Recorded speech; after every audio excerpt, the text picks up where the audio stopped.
जय जगन्नाथ दर्शक बंधु सौभाग्य वृद्धि पाई कौन करेंगे उपाय जदि आप अर्थजनित समस्या अच्छा अर्थजनित पीड़ा भोग कर कौन करेंगे आप उपाय ना प्रत्येक दिन अकाल मृत्यु हरण एवं अकर्मा दानी महादेव शिवंकर पूजा करिवार आवश्यकता रही।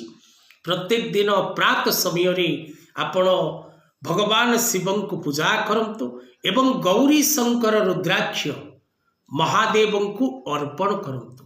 प्रत्येक दिन गोटे लेखा 21 दिन पर्यंत क्रमान्वय भावे गौरी शंकर रुद्राक्ष शिवं को अर्पण करंतु। देखिए दर्शक बंधु आस्ते आस्ते आपणकर भाग्य निश्चित भाव में सौभाग्य वृद्धि होगा सहित धन धान्य आपणक गृह परिपूर्ण होता है एवं आपण प्रत्येक कार्य सफलता लाभ करिथांती यह निश्चित।